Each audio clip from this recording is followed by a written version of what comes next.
আমরা বাঙালিরা হুট করে বড় হয়ে যাওয়া কোনো ব্যক্তির পেছনে এত বেশি লাগতে পছন্দ করি, মানে আমরা কারো ভালো সহ্য করতে পারি না। বিশেষ করে যদি কোনো একটা মানুষ একটা নিচু সেক্টর থেকে আস্তে আস্তে বড় হতে হতে উপরে চলে আসে এবং আপনার থেকে বেশি তার যোগ্যতা হয়ে যায়, তখন বাংলাদেশের মানুষ অ্যাটলিস্ট আমরা সহ্যই করতে পারি না যে এই ব্যক্তি কেন এত কিছুর মালিক হবে, এই ব্যক্তি কেন এত ফুটানি করবে, এই ব্যক্তির কেন এত কিছু থাকবে। তখনই আমরা শুরু করি তাকে নিয়ে ট্রোল করা, তখনই আমরা তাকে নিয়ে এত বেশি ইস্যু করি যে সে পুরো দেশের মধ্যে ভাইরাল হয়ে যায়। আমরাই আসলে ওই ব্যক্তি যারা একটা মানুষকে ছোট থেকে বড় করি আর একটা মানুষকে ট্রোল করতে করতে তাকে পুরা মানে নিস্তেজ বানাই। বেসিক্যালি আমার এই কথাগুলো বলার কারণ হচ্ছে এই যে অপু ভাইকে আমি শুরু থেকে সবসময় ফলো করি, সেটা হচ্ছে ফেসবুকে। তারা যে টিকটকে ভিডিওগুলো করে এগুলো কিন্তু আমার দেখা হয়নি, কারণ তখন আমি টিকটক চালাতাম না যখন থেকে সে টিকটকে ভিডিও করে। বাট হ্যাঁ, তার টিকটকের ভিডিওগুলো কিন্তু ফেসবুকে তখন ছাড়া হতো, যে হাসির ভিডিওগুলো, তার চুলের কালারের ভিডিওগুলো, সেদের খুব শুকনা ছিল, সে যে নাপিত ছিল, এইসব ভিডিও যখন ছাড়া হতো তো শুরু থেকে কিন্তু আমি এগুলো দেখতাম। তো একবার হচ্ছে সে সবার হাতে পাবলিক প্লেসে মাইরও খাইছিল, তো সেগুলো অনেক ভাইরাল হয়েছিল। তারপর তাকে আটক করা হয়েছিল। সব কিছু মিলে আমি শুরু থেকেই তাকে ফলো করি, এখন পর্যন্ত স্টিল নাও। এখন যেহেতু আমি টিকটক চালাই, আমি টিকটকে গিয়েও তাকে ফলো করি। সে যে এখন লাক্সারিয়াস লাইফ লিড করতেছে দুবাইতে গিয়ে, সব কিছু আমি A to Z করতেছি। কিন্তু এখানে ট্রোল করার মতো আমি কিছুই দেখি না। একটা জিনিস খুব ভালো লাগে যে সমাজের এত নেগেটিভ এত কিছু সহ্য করে করে করে একটা মানুষ তারপরেও কিন্তু দিনের পর দিন টিকে থেকেছে। আমি কিন্তু তার বিপক্ষে কিছু বলিনি। আমি একটা পোস্ট দিয়েছিলাম যে অপু ভাইকে দেখে মানুষ আসলে মানতে পারতেছে না যে তার আজকে বর্তমানে এই অবস্থা। কিন্তু সে যে এত কিছু নেগেটিভ কমেন্ট, নেগেটিভ জিনিস, নেগেটিভ আচরণ মানুষের সহ্য করে আজকে এই পর্যায়টা এসেছে, এই কথাটা কিন্তু কেউ ভাবতেছে না। এত কিন্তু সোজা না।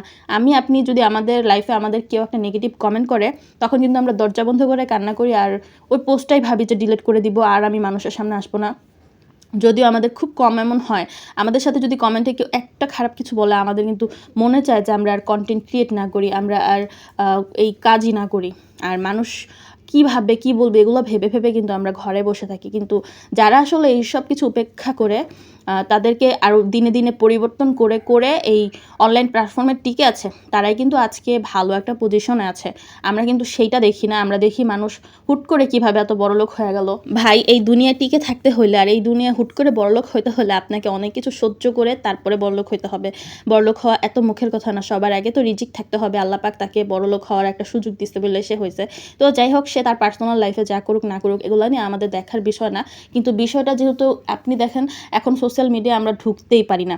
এই জন্য সবাই আসলে কী চায় জানেন? ভালো কিছু দিয়ে ভাইরাল না হইতে, সবাই চায় নেগেটিভ কিছু দিয়ে ভাইরাল হইতে। নেগেটিভ কিছু করলেই মনে হয় আজকালকার যুগে ইজিলি ভাইরাল হওয়া যায়। আর এই জিনিসটা কিন্তু এইসব কন্টেন্ট ক্রিয়েটাররা ভালোই বুঝে। বিশেষ করে দেখেন বর্তমানে আরেকজন কিভাবে নেট পুরা ভূমিকম্প মাচায় দিছে, বুঝতেই পারতেছেন কার কথা বলতেছি, এক চৌধুরী আপা। তো এইগুলা যদি ভাবি তখন মনে হয় কি যে আমরা যে সাধারণ রান্নাবান্না ব্লগ এই যে এইসব ভিডিও করি, এগুলো কি আদৌ ভাইরাল হওয়ার মতো? এগুলো আমার মনে হয় না ভাইরাল হওয়ার মতো। এগুলো কে দেখবে ভাই? একমাত্র যদি ফেসবুক রিচ দিত তাহলে হয়তো কিছু মানুষের কাছে পৌঁছাইলে মানুষ দেখতো। এছাড়া মনে হয় ভাইরাল হওয়ার মতো এখানে কিছুই নেই।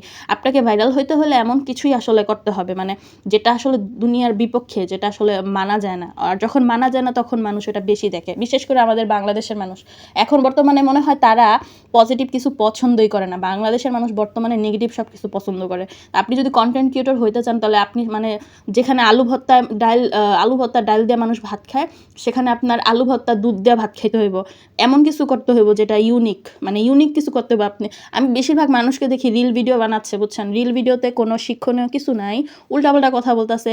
এই যেমন 5G বুদ্ধি 2G বুদ্ধি দিয়ে এই কাজ করলাম ওই কাজ করলাম, এগুলাই ভাইরাল হইতাছে। আমি যদি কোনো ভিডিও দিলে ভাইরাল হচ্ছে না, এখন আসলে অপু ভাইয়ের মতো আর চৌধুরী আপার মতো চিন্তা ভাবনা করতে হইব আর ওইভাবে ভিডিও বানাতে হইব। তো আসসালামু আলাইকুম, ভালো থাকবেন।